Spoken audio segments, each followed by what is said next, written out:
Sem microfone, viu? Sem microfone? Tudo bem. Tem algum problema de vocês dali passar para cá? Vocês dali? Vocês estão desse lado, passar para de cá? Seria inconveniente só para poder ver vocês, a senhora também? Para não ficar assim, ó.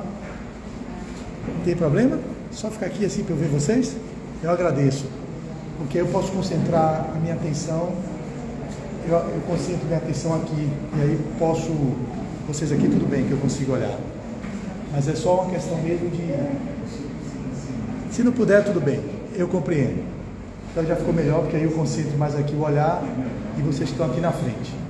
Então, boa noite a todos e a todas. É sempre uma satisfação retornar aqui. Deixa o pessoal se acalmar ali. Vai se acalmando, todo mundo. É sempre uma alegria retornar ao Espaço Espírita Teresa d'Ávila.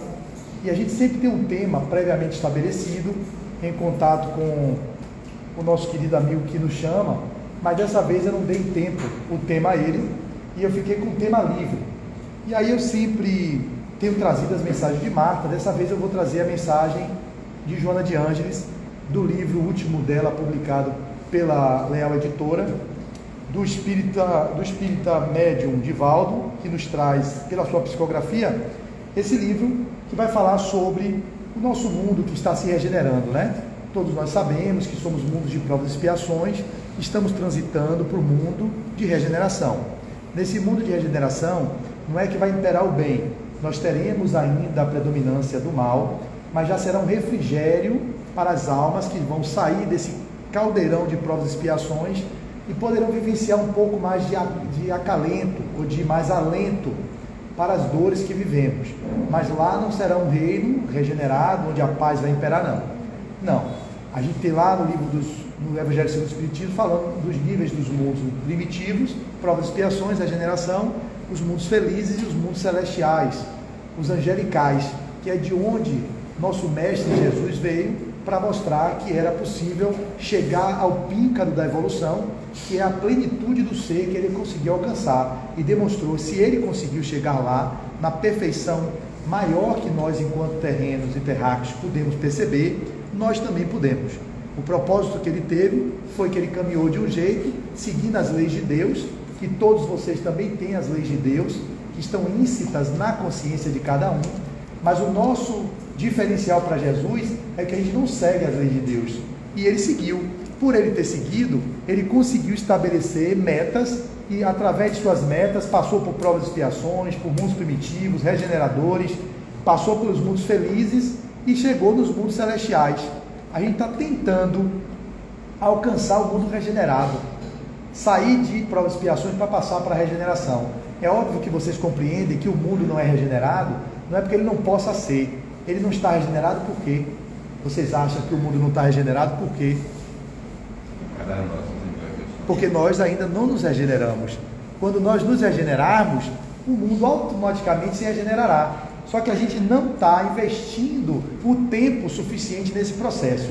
Então, Joana de Ângeles vai falar aqui vários temas nesse livro. Eu recomendo, não li ainda, porque eu tenho lido outros livros e eu não coloquei esse para ler no meu grupo de leitura, mas eu li uns capítulos.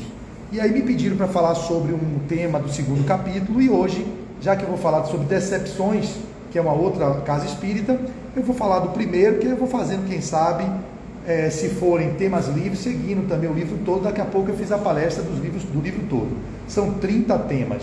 E eu escolhi o capítulo primeiro, que ela intitulou como Reflexões. Esse título, Reflexões, vai ampliar através da leitura. Eu já fiz a leitura e dá 6 minutos do tempo que eu vou utilizar na nossa preleção, que hoje eu tentarei seguir com rigor até as 7h45, para a gente poder respeitar o tempo que vocês necessitam para a harmonização, né? Quem está com crachá é porque vai fazer o trabalho de harmonização, é? Maravilha. Então vocês ouvem a palestra e depois sentam aqui e recebem um passe. É uma coisa diferente, ou é um tratamento espiritual? O que é que acontece? É um tratamento diferenciado. Maravilha. Então, eu também até queria uma harmonização dessa. Mas para vocês passarem por isso, vocês fizerem entrevista, passam por entrevista, o atendimento fraterno, é isso, e aí através disso a casa encaminha para o tratamento devido, e hoje é um trabalho de harmonização, beleza, então tem o passo final, mas também tem a harmonização. Vocês têm hábito de frequentar a casa espírita ou estão aqui para se harmonizar apenas e vazar? Porque tem gente que faz isso, né? Aí a gente começa a vivenciar um monte de coisas de dor, aí a gente está passando um perrengue na vida, deixa eu me harmonizar, aí faz a entrevista, recebe o benefício da casa, se harmoniza e vaza. Aí daqui a pouco, passa 1, 2 anos, vou voltar para me harmonizar de novo. E assim eu falo porque eu tenho 27 anos de militância no Espiritismo, eu comecei na Casa de Oração Bezerra de Menezes, eu também passei pelo tratamento de irmão Velhinho, lá é chamado assim, o tratamento de irmã Elizabeth, o passe de harmonização de irmão Natividade, o tratamento de outros espíritos que são denominados para cada especificidade do que a pessoa requer. Eu já fiz tratamento da Casa do Caminho, eu já fiz, enfim, tudo que eu pude fazer nesse período de 27 anos, eu também faço, e hoje em dia também faço. Se eu sinto a necessidade de uma cirurgia espiritual, eu vou lá e peço uma cirurgia espiritual, enfim, faço um atendimento fraterno, se eu estou precisando de ajuda, normalmente eu vou para a Casa de Oração Bezerra de Menezes, que é a casa onde eu comecei em 1996, e faço uma entrevista, o pessoal olha para mim e fala, você vai fazer o quê? Um tratamento. Eu sou um ser humano comum e imperfeito, e portanto falível, perfectível e passível de necessidades também de suporte. A gente pensa que está como orador, como expositor, ou coordenando mediúnica, ou trabalhando na sala de passe, ou fazendo qualquer trabalho mais ostensivo na casa espírita, nós às vezes temos o ledo engano de que não necessitamos de ajuda. Ele precisa de ajuda, eu preciso de ajuda, Ival precisa de ajuda, a nossa querida, esqueci o nome dela, Sônia Dória precisa de ajuda, Divaldo Franco precisa de ajuda, Chico Xavier precisou de ajuda. Então todos nós precisamos de ajuda o tempo todo. O que não dá é para ficar buscando, como no modelo aí fora, que é um modelo que a gente gosta de fazer, tratar ou reabilitar, repetindo o movimento espírita. Lá fora eu sou da área de saúde e tem a mania de tá com a dor, toma um remédio para aliviar a dor. Tá com um processo de enxaqueca, toma um remédio para aliviar a enxaqueca. Mas não vai na causa. O que é que está gerando a enxaqueca? Qual é o caminho que a dor está lhe ensinando, ou lhe levando a você refletir no que está trazendo no corpo? Nós somos uma sociedade pragmatista, imediatista, utilitarista.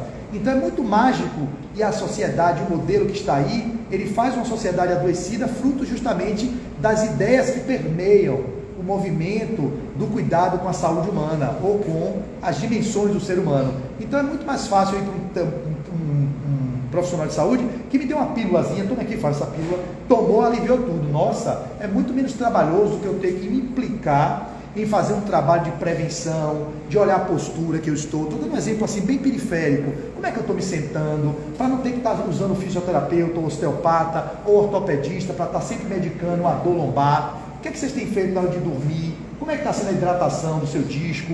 Como tem sido a sua dedicação em relação à alimentação para melhorar a condição dos tecidos? A gente não quer isso. A gente quer assim, está com dor, vai para o médico, ou para o fisioterapeuta, ou para o profissional da área, toma um comprimido, alivia a dor. Ótimo, volta meu labor e esqueço no mesmo momento que aquilo foi fruto de algum processo que gerou aquilo. E a gente fica de repetição, voltando e com cuidados paliativos, dentro daquilo que podia ser um trabalho mais intenso de prevenção primária, para evitar que aquilo se repetisse. Assim somos nós na Casa Espírita. Quando eu falo de vocês, eu falo da gente.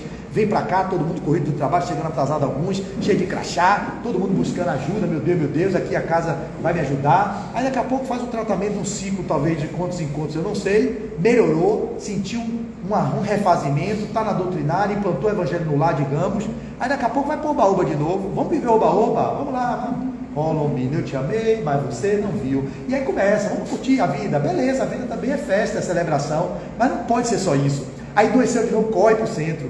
Por que não manter o movimento do autodescobrimento e do autoconhecimento como uma filosofia de vida? E em alguns momentos, você fazendo esse caminho, utilizasse dos recursos que a medicina, as biomedicinas, os tratamentos psicoterapêuticos nos oferecem, e o tratamento espiritual também nos oferece. É esse um paradigma que a gente devia ter, é o paradigma do espírito e não o paradigma materialista, que é hegemônico e faz com que nós outros nos percamos nesses caminhos de uma busca desenfreada da manutenção da saúde do corpo, e esquecemos do principal, que é a saúde do espírito, que nós somos.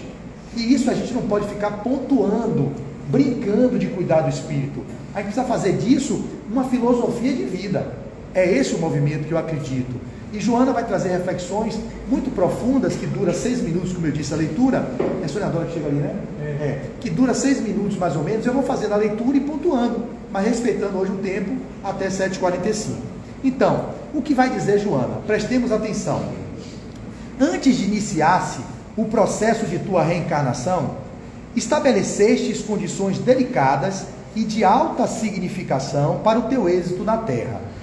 E, considerando-se as graves responsabilidades que te seriam outorgadas, desfrutas as bênçãos da anuência divina. Ou seja, muitos de nós aqui, de uma forma ou de outra, nem todo mundo tem um planejamento tão estruturado, porque nem todo mundo aqui vai precisar passar por esses recursos, esses rigores. Tem pessoas que encarnam no planeta Terra que são automatismos, são reencarnações que não tem tanta necessidade de planejar, às vezes volta, mergulha, porque tem aquela coisa de que pensa que todo mundo que reencarna vai ter o planejamento como foi o de Segismundo.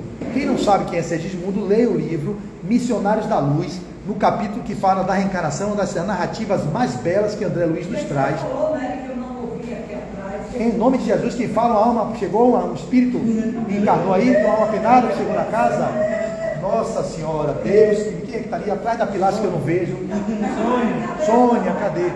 Olha onde ela está ali, ó. Eu não lhe vejo, Sônia, porque mesmo que sua luz seja muito abrangente, você pode me ver. Então, quem lê o livro Missionários da Luz vai encontrar um grande banho de narrativa com relação à reencarnação de Segismundo. É lindo, e eu não vou me ater agora a esse tema, porque a gente vai ficar muito envolvido, mas lá teve um planejamento de aproximação dele, do pai, da aproximação da mãe, do mergulho no sono dos pais em desdobramento, onde ele foi levado a um contato com esses pais futuros, o choro do pai porque achou que ele era um obsessor, porque ele era um algoz na vida passada, mas ele queria se reconciliar com aquele pai, voltando como filho, numa nova configuração familiar, para justamente fazer os laços consanguíneos, quem sabe assim, aproximar pelos laços do espírito, porque eu faço parte da minha família encarnada, que é pelos laços da consanguinidade. Meu pai e minha mãe são meus pais biológicos, e que tem laços de afeto da consanguinidade, mas não necessariamente eu tenho laços de afinidade pelo espírito. A grande família universal que é essa aqui, que às vezes ela ali pode ser parte da minha família espiritual, ele pode ser parte da minha família espiritual, porque já vivemos experiências transatas em determinadas configurações familiares, foi meu irmão, meu parceiro, um sócio, e vivemos afinidades de amor, de afeto. Hoje ele já está na minha família espiritual, a gente pode não ter mais desavenças, ele caminha por aqui, eu caminho por lá, e a gente está se conectando com outras tantas almas que a gente vai um dia fazer parte dessa grande família. Mas as famílias pelos laços biológicos não necessariamente são famílias que já estão afinizadas pelos laços do espírito. Então Segismundo precisou passar por isso. Então quando vocês voltam para aqui, vocês vêm com um propósito. Vocês vêm com um propósito, não é de viver num parque de diversões e só quebrando até embaixo até em cima, não. Isso também é possível, quebrar lá e vir embaixo e em cima, fazer suas diversões que o mundo nos oportuniza, beleza, mas as pessoas esquecem e pensam que a vida é isso, é apenas uma diversão. Não pode, a gente não pode levar a vida como se fosse uma brincadeira para quando a dor aperta, correr para o centro espírita para pedir socorro. A gente tem que manter isso como uma filosofia, eu digo sempre, de vida. É um implicamento, não é fanatismo, mas é estar frequentando a casa, é se permitindo participar dos trabalhos voluntários, é fazendo um movimento de dar um sentido à sua vida, não colocar a vida apenas nas suas construções materiais ou nas aquisições materiais, porque muitos vêm com algumas benesses, mas mesmo esses que têm benesses, também são desafios, é o que Joana vai dizer aqui na leitura. E muitos que vêm com privações, deveriam buscar na privação a superação de si mesmos, no encontro com o que é o essencial, que é na renúncia às vezes, encontrar um pouco de paz para o espírito. Muitos dariam suas fortunas e suas riquezas para vir, talvez com menos recursos, mas ter um pouco mais de harmonia na família, na sua saúde e por aí vai. Então a reencarnação não é meramente o movimento da reencarnação em corpo, não é meramente viver na vida gozando dos prazeres que a vida nos oportuniza, das sensações físicas, é viver no mundo, contemplar os prazeres do mundo, mas não esquecer do essencial, como eu sempre faço na minha frase de encerramento, na minha historinha que eu conto, não esquecer do essencial, que é o espírito imortal. Então ela vai continuar dizendo: reflexiona com cuidado, realizando comparações com outras experiências humanas de viandantes do mesmo caminho ao teu lado. Ela está reflexionando, eu estou trazendo vocês a reflexão junto com Joana. Desejastes um corpo saudável, harmônico, possuidor de campos vibratórios produtores de simpatia, e o conseguistes. Pedistes lá no além, eu quero um corpo harmonizado, que não venha tão deformado, eu quero ter uma organização física razoavelmente aceitável na convivência, para eu não passar pelos preconceitos, pelas discriminações que aqueles que vêm com deformidades enfrentam. E aí vocês conseguiram isso, alguns não conseguiram, ok, mas eu estou falando aqui de um modo geral, é o que a narrativa traz. Pedistes isso e conseguistes. Anelastes por um lar saudável para renascer. Essa moça está super atenta assim, ó. A palestra já está fazendo sentido que ela não pisca, fica assim, com os olhos duros assim, ó, né? É bom quando tiver uma pessoa assim atenta, que a gente está falando, não está falando com a parede, que a gente fala assim, a pessoa saiu daqui, parece que não viu nada, já foi, só veio mesmo fazer o tratamento da harmonização, eu quero me harmonizar, esse cara fala, deixa eu me resolver aqui, mas a ideia é, a preparação doutrinária já é um hospital, é um trabalho de suporte que vocês estão tendo para preparar o psiquismo, para vocês receberem a harmonização e ficarem mais harmonizados. Então, fiquem atentos, viu? Não espere só a segunda etapa não, essa parte é fundamental. E vocês estudarem também, ok? Não adianta ficar ouvindo o Flávio falar com a interpretação que eu consigo alcançar, e vocês teriam outras interpretações que não se dão e ficam na mão de pastor, de padre, de palestrante. Sejam autores das suas histórias, sejam protagonistas. É necessário que nós sejamos protagonistas das nossas próprias vidas. Não deleguemos a Sônia Dória, a nosso querido irmão aqui, para poder direcionar a nossa vida, não. Eles são apenas facilitadores, instrutores, porque já caminhou um pouco mais, tem alguma experiência, mas é você que deve ser o gestor da própria história. E isso é fundamental. A gente pode se utilizar dos recursos. Eu não sou contra, eu também utilizo. Eu faço terapia há 2 anos, fiz lá atrás 4 anos, já estou de novo completando 2 anos. Eu procuro meu tratamento do corpo físico, eu procuro meu osteopata, meu fisioterapeuta, eu vou para o médico, vim hoje minha esposa do oftalmologista, que eu não estava mais aguentando ficar lendo com a presbiopia, a síndrome do braço curto, já não conseguia ler mais nada, e aí na Casa do Caminho um dia eu lendo para quase 500 pessoas, um poema do Parnaso do Além Túmulo no meio, embaralhou a vista toda, a luz não era satisfatória, e eu, meu Deus, o que é que eu faço agora? Todo mundo ouvindo, eu declamando o poema, e eu digo, olha, você vulnerável aqui agora, gente, eu estou ficando velho, não enxergo mais nada, vou ter que parar o poema e pedir ajuda a uma irmã, que é a nossa Cássia Aguiar, que é cantora, estava ali embaixo, ô Cássia, me dá seu celular aí, porque meu celular está gravando. Aí ela pegou, me deu o celular dela, eu fiquei assim, ó, lendo, aí eu consegui ler com a luz branca forte, eu li tudo, mas passei por esse período não. Aí hoje eu fui no oftalmologista, que coisa boa, ela botou o grau de perto, de nossa, que saudade, que eu fiz cirurgia refrativa, eu era míope. Já não sou há 15 anos, eu já corrigi minha miopia. Só que eu não sabia mais o que não ver de perto, braço curto, ó, cada dia mais eu afastando o braço, não consigo chegar.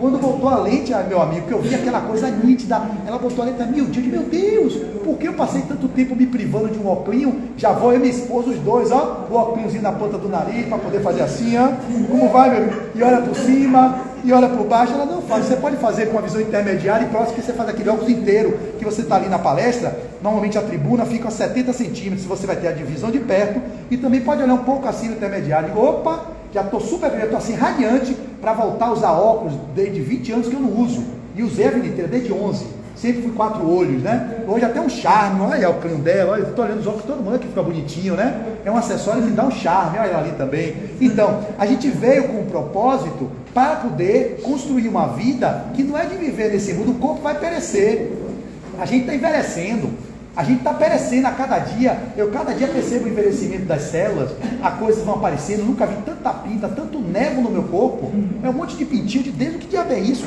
É uma pintinha aqui, outra colar, aí eu digo, poxa, a gente está começando a ver um monte de pinta no corpo, aí começa a ruga aqui, bigode chinês se formando, digo, opa, aí eu digo, meu Deus do céu, estou ficando velho mesmo, aí eu digo, minha coluna, já não aguento mais, aí fui pedalar agora, domingo, achando que eu sou gatinho, no meu condomínio, peguei uma bicicleta com minha esposa, me empolguei de noite, pedalei 11 quilômetros, e aí o que foi acontecer? Eu voltei para casa, a coluna aí travou, oi, aí eu fui dormir, eu digo, Daisy, eu não consigo nem me levantar para xixi, porque eu tenho uma hernia de disco, aí eu acho que a cabeça está do menino, do garoto, mas o corpo já não atende o garotão, então fazia Magrande em Salvador, 2 vezes, nada, aí quando eu nado 3 quilômetros, eu fico assim, ó, parecendo que estou chupado energeticamente, eu falei, não tem como nadar 3, tem que nadar 1000, você não pode pedalar 11, tem que pedalar 5, ou ir devagar. Eu aí estourei a boca do balão, estou falando isso porque procede, você se esquece que você está no corpo, aí o corpo parou, aí fiquei domingo travado, não pude ir para academia segunda, não pude ir para terça, estou até hoje, não nado, não malho e não pedalo, porque exagerei no pedal, travou, E para levantar da cama, havia a hora de fazer xixi na cama,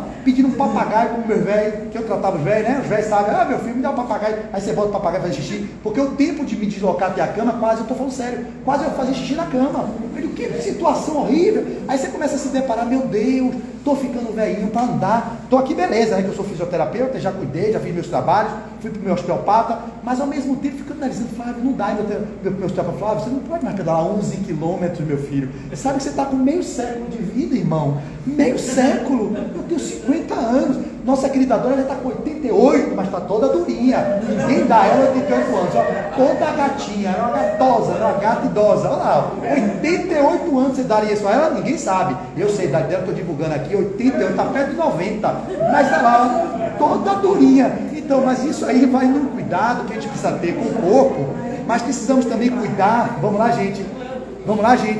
Vamos cuidar também do espírito, que esse sim vai continuar além da morte do corpo. E é isso que vocês têm que priorizar. Não é negligenciar o corpinho. O corpinho é o jumentinho, é o escafandro, ou é o estojo de cartilagens e ossos, como diz a benfeitora Marta, ou é o ergástulo carnal, que nós ocupamos provisoriamente nessa terceira dimensão, para continuarmos a grande jornada rumo à plenitude, à perfeição. Se você não cuida do corpo e joga duro nele, você também está indo de encontro ao que é a essência da vida. Então tem que ter o equilíbrio e esse manejo. E ela vai continuar dizendo, anelastes por um lar saudável para renascer, onde fosses possíveis a compreensão e a fraternidade, e conseguistes um ninho doméstico, no qual os deveres e os ensinamentos emocionais poderiam exteriorizar-se com naturalidade. Muitos de vocês têm lares que são adequados, tem outros que são conturbados. Eu agradeço o lar que eu vim, minha família hoje, pelos laços da consanguinidade, estamos criando nessa atual existência os laços da família pelo laço do espírito, porque verdadeiramente é uma configuração que eu já falei em algumas palestras, isso é claro para mim, que veio com confrontos. Eu sei de engenho, que eu fui lá em Cachoeira, meu irmão foi meu escravo em Cachoeira, na Bahia, minha irmã minha escrava. Eles voltam como meus irmãos, e eu, irmão mais velho, déspota e autoritário, desde pequeno querendo botar os dois no eixo. Está ali o algoz, está ali o ser encarnado, que era aquele homem que mandava e desmandava. Minha mãe volta como minha mãe, que foi minha esposa, meu pai, um capelão, que era contrário à escravidão, era escravocrata, ele era abolicionista, divergia de mim, e dizendo muitos desentendimentos. Voltou como meu pai. A dinâmica da família, então, não é pelos laços do espírito. Era raiva de meu irmão de mim, porque era escravo, eu quebrava na porrada. Minha irmã raiva de mim, porque eu quebrava no pelourinho, na chibata, no chicote. E meu pai raiva de mim, porque eu era escravocrata, ele não. E minha mãe, minha esposa. Minha mãe veio para ser minha mãe, para sublimar o amor de homem e mulher. Eu venho como irmão mais velho, para reorientar esses seres. Mas ninguém é vítima, ninguém é algoz. Ah, Flávio, você era perverso, batia no irmão. Não, ele é escravo, porque também teve tido algumas experiências lá atrás, para enfrentar como aprendizado a experiência no corpo de um escravo. Não é que tem que ter escravidão, mas se veio, não é porque foi à toa, veio por um propósito de aprendizado. Aprenderam? Talvez sim. Eu também? Talvez sim. Para não querer mais ser um escravocrata. E aí fui fazendo minha jornada evolutiva para hoje estar nessa configuração familiar com meu irmão, que eu amo meu irmão e minha irmã. Mas a gente sabe que tinha as animosidades desde pequeno. Eu brigava com meu irmão, brigava com minha irmã, ele me dava murro. Eu tinha consciência, eu dava murro no braço e na perna, ele dava murro onde viesse. Ele era mais novo, era pela cara, pelo peito. Peraí, você tem que bater no lugar, tem ética para bater, né? Você não pode sair batendo em qualquer lugar, tem isso, tendo MMA. Ele não, ele estava tanta raiva de mim. Aí eu lembro, é um escravo que tomava chibatada, olhe bem a lógica, que encontrava o senhor de engenho, que de novo, mais velho, queria botar ele no eixo, ele se rebelava. Então quando ele ia para cima de mim, era de murro e pontapé, onde pegasse. Eu mais velho, ele pequeno, eu disse, peraí, então ele vinha aí, eu batia no braço, na perna, ele um dia meteu um sapato em minha cara, correndo, né, que eram os espíritos de candura, anjos, iluminados, minha avó, coitada, quase morre, correndo em volta da mesa, eu me abaixei, ele pegou, como viu que não ia conseguir, pegou o sapato assim, destampou a zorra para cima de mim, eu me abaixei, o vidro estava atrás, quebrou o vidro todo, caiu em cima de mim de vidro, são os meninos saudáveis, né, que relação fraterna. Então nesse movimento entre... amorosa, solidária, nesse propósito, então vi ali a violência daqueles espíritos, vivendo aquela situação nova de irmão, mas tendo que aparar as arestas do passado escabroso, de violência física, de abusos. Mas hoje, maduro eu com 50, ele com 49, percebemos que tem laços de afeto, de amor. Minha irmã também com 46, psicóloga, e a gente convivendo hoje todos os três, com meu pai que eu amo, minha mãe que eu amo, mesmo me dando bolo, quebrando na porrada quando eu era pequeno, foi necessário para mim. Mas hoje eu sei olhar para eles assim, ali eu precisava daquilo, pelo espírito talvez que eu fosse, se não fosse daquele jeito comigo, talvez eu tivesse perdido o meu caminho. Então, você vem numa família que é organizada, a família que você precisa, para o desenvolvimento de novas habilidades. E ela continua: necessitaste de uma educação e uma instrução compatíveis com o processo de evolução da humanidade, e fostes aquinhoados com a bênção programada. Chegastes à idade adulta, experienciando os favores juvenis, e desfrutaste das alegrias compatíveis com as circunstâncias da época. Ela está falando de tudo que é bom, o que a gente às vezes tem e não é grato. Ela diz: pretendias construir uma família na qual o equilíbrio se caracterizasse pelas concessões dos anjos protetores, e fostes beneficiados com os rebentos de carne que enfloraram a família. A gente está dizendo aqui do que ela está propondo. Ela vai mostrar que tem gente que não viveu isso, mas ela está mostrando que muita gente viveu isso, e olha o que a gente faz. Atravessastes a floresta da convivência social com recursos e instrumentos próprios para uma existência feliz.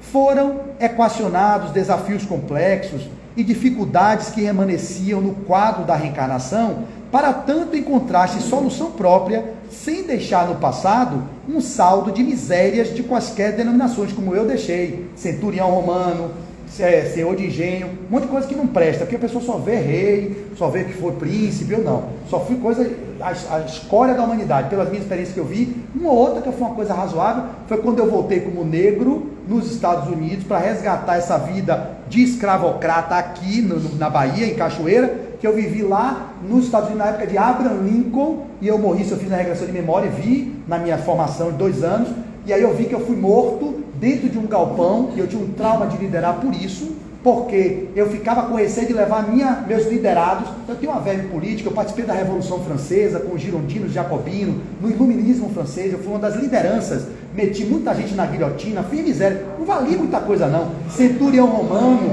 imagine, vocês olham para mim, já botou um podre meu. Centurião romano, em Roma Antiga, no Coliseu, matando um cristão com uma beleza. Só que vocês também fizeram pior, só que vocês não sabem, a diferença é essa: eu sou um cara consciente, vocês não são. Você acha uns anjinhos de candura, umas pessoas maravilhosas, eleitas de Deus. Não é bom saber que eu fui isso, mas que hoje eu não estou matando ninguém, eu não estou escravizando ninguém, eu estou evoluindo. Isso é positivo.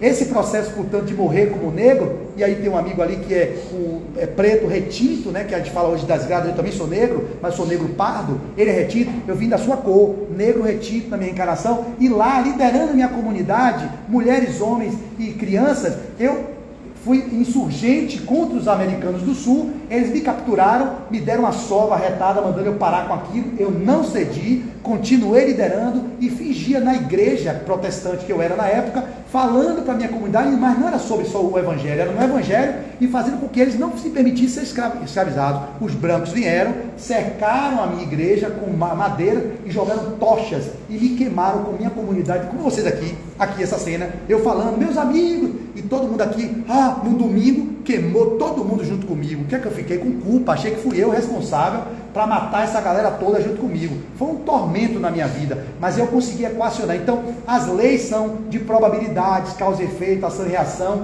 e relativística. Eu não precisei vir escravo, eu fui escravocrata. Quem pensa com o ferro fere, o ferro será ferido, é a lei de Italião, isso acabou. A lei de Jesus é a lei do amor. Amor, você pode fazer escolhas pelo caminho do amor e não pelo caminho da dor. Eu escolhi vir como líder negro, não como escravo, e fiz um papel importante, morri queimado, ok, e fui caminhando na vida. Assim é a vida. Então vocês precisam ter um olhar mais abrangente, para não ficarem presos às dores que vocês vivem, às injunções, e se lamentando, oh meu Deus, porque eu vejo que a gente não vale muita coisa. Entenda, no sentido de Jesus, eu sempre penso assim, Jesus era Jesus. Botaram ele com a coroa de espinho, deram vinagre quando ele tinha sede, crucificaram o homem nunca se maculou, nunca se conspurcou, nunca violentou ninguém. Vocês aqui, São Francisco, não precisa nem no passado, dessa vida, olha um pouquinho da criança até agora, vocês estão imaculados, puritanos, pessoas assim, acima de qualquer, não são. Então se vem a dor, atue nela, ressignificando e buscando não cair no sofrimento, porque o sofrimento é quando a gente não acolhe a dor, não é ficar na dor como masoquista, não, é dizer, poxa, eu estou sofrendo, eu estou passando por um perrengue de dor monstruoso da coluna, mas eu não fico assim, oi, eu peço ajuda da minha esposa, assim, mas tipo, eu não quero ficar naquele lugar de coitadinho, desmitido da coluna, eu não consigo mover, ela vai me puxa, aí você quer que eu lhe ajude? Não, fui calibrar o pneu, eu já estava me sentindo bem hoje, amor, quer que eu vá debaixo de chuva? Não, amor, eu vou, até que eu gosto, eu sou pregueiro, né, gosto que ela faça às vezes o trabalho também por mim, mas digo, não, eu vou testar, aí eu me abaixei, aí botei lá, 30 aí levantei assim, né, aí faz uma pieguice para ficar com pena, dar um carinhozinho, a gente faz isso,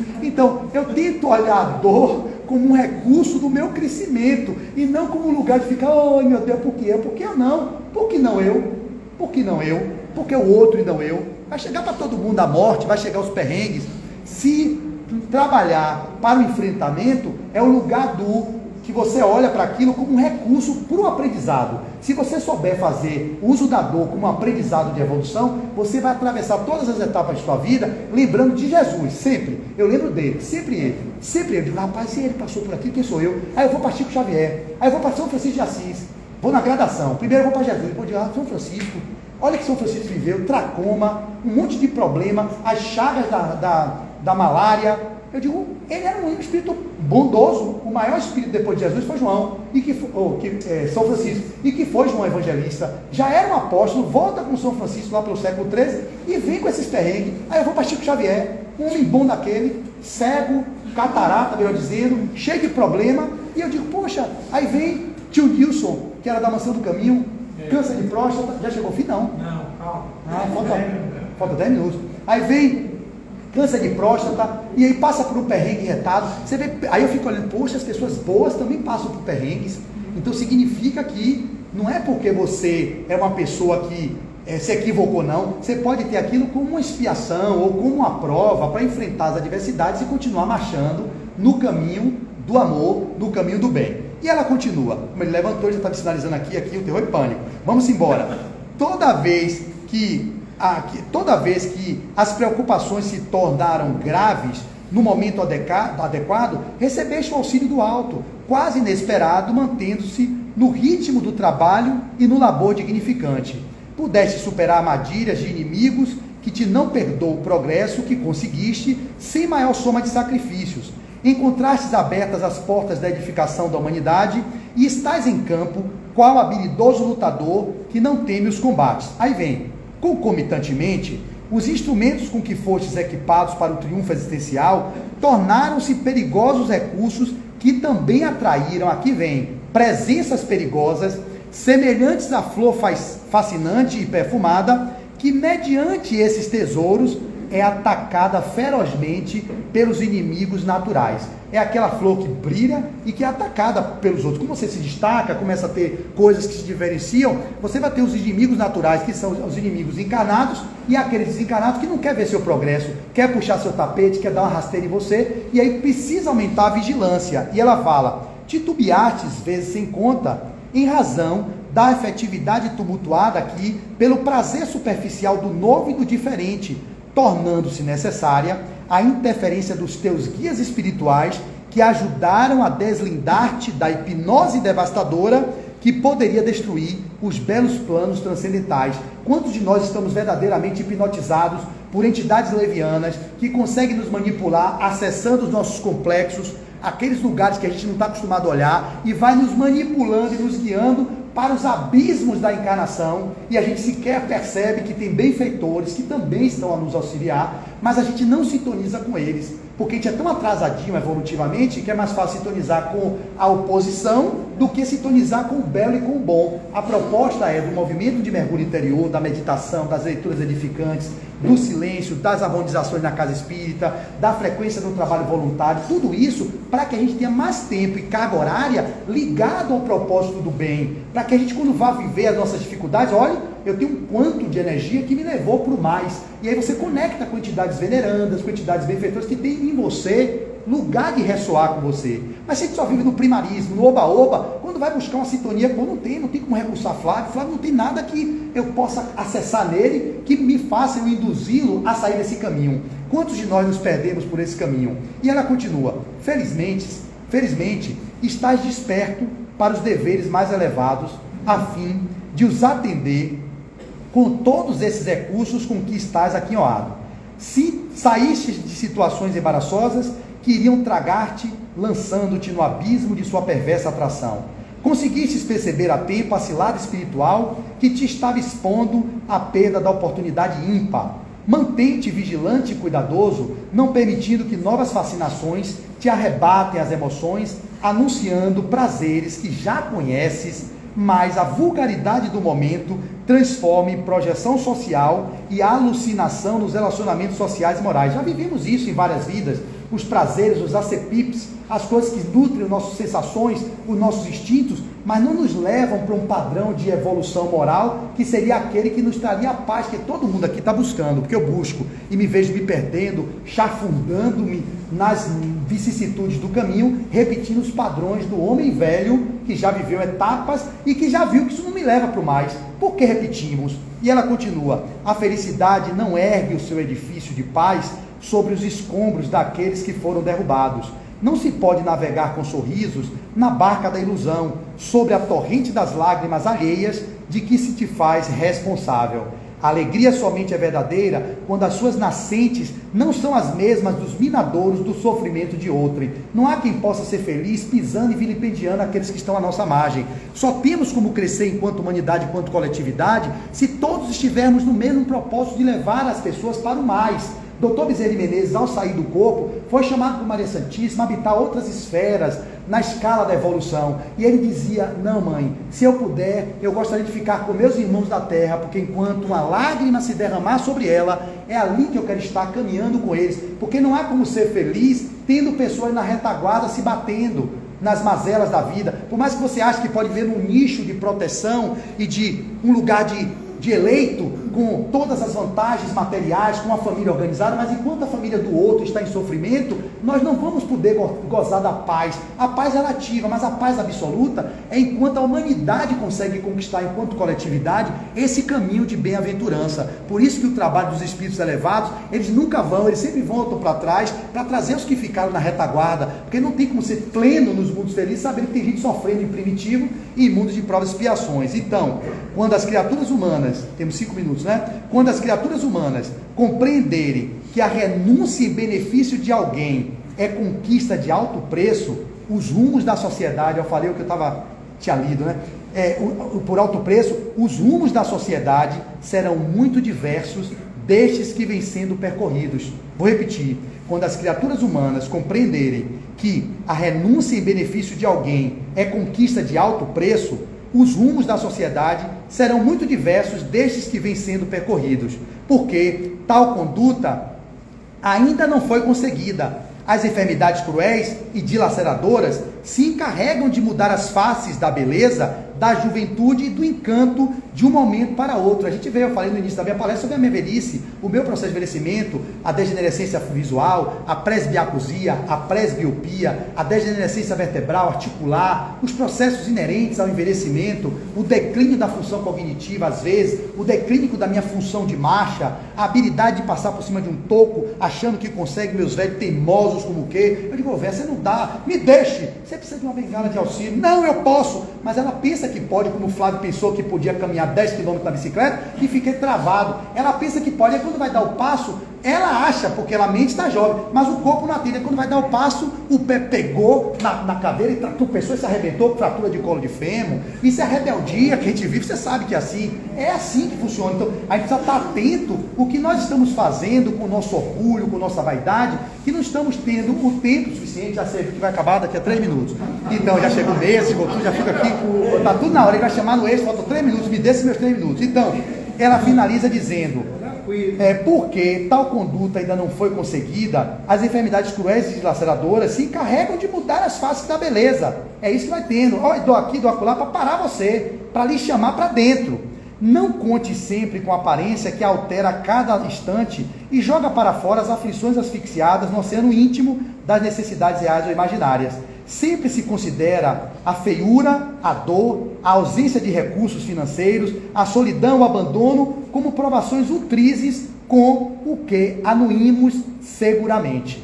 E ela finaliza: entretanto, é de considerar-se que tudo de bom que se recebe da vida, na condição de empréstimo para a vitória, também é de caráter provacional, exatamente pelas facilidades que proporciona e os comprometimentos graves e infelizes a que dão lugar depois do seu mau uso. Ou seja, mesmo esses que têm essas benesses, também são uma provação viver na benesse, tanto que diz a riqueza e a pobreza, a provação maior é da riqueza, porque oferece tantas facilidades que às vezes a gente se perde e se esquece do essencial, que é de cuidar do ser. O dinheiro, tão disputado, é um artefato muito perigoso, porque favorece a prática do bem, assim como empurra a comportamentos nos escusos campos da desgraça moral e de outros aspectos.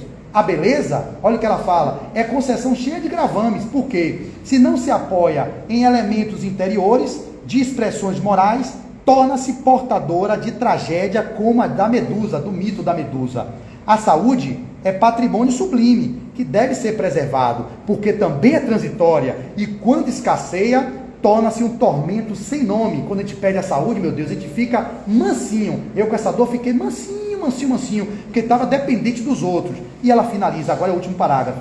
Reflexiona, pois, em tudo com que tem sido aquinhoado e abençoa as suas horas com respostas de amor e de caridade, assinalando a tua passagem no mundo com a gratidão e a ternura. E ela remata: se renascestes com deficiência desses recursos e a que nos referimos, se renascestes com deficiência desses recursos a que nos referimos, agradece a Deus o corpo desfigurado, os problemas complexos e inibidores, as decepções sofridas e o descaso experimentado, porque lograrás ser um herói, vencendo-se a si mesma pela glória da imortalidade em plenitude. Reflexiona sempre, coração amigo, na alegria ou na dor, porque Deus está sempre contigo. Essa é a mensagem de Joana de Anjos que eu trago para vocês, reflexões para que vocês aprofundem e façam o caminho, que é aquele caminho que deveríamos fazer ao encontro conosco mesmos, porque é lá dentro de vocês que vocês encontrarão a verdade, e a verdade vai libertar cada um de vocês. Muita paz. A pressão foi importante, essa pressão, se não fosse... Olha, vem ela aí, ó. Vem ela. Dizer que você fala muito bem, que o povo adora você. Convida ele sempre. Todo mês, Sônia. Ele não é palestrante, ele é trabalhador da casa. Aqui você dá 39 anos essa veinha? Ninguém dá, 89. Ninguém dá. Toda durinha, toda gatinha, toda fofinha. Vem cá. Me perguntaram sua profissão, é o quê? Depois a gente fala sobre isso, que está na casa espírita. Que figura. Não, depois a gente conversa. Na verdade, eu sou fisioterapeuta, mas hoje eu sou psicoterapeuta, trabalho com terapia de regressão, sou terapeuta transpessoal, com hipnose, várias técnicas aí. Eu também sou terapeuta. Vou visitar porque eu já fiz meu tempo, tá bom? Vou tirar aqui. Armando, um instantinho só. Pessoal, eu gostaria de lembrar a todos, principalmente aqueles que ainda não fizeram o tratamento de harmonização, que após o sorteio, a luz branca se apagará, vamos acender a azul, vamos dar passe a quem estiver sem crachá. Terminando o passe, acenderemos as luzes brancas.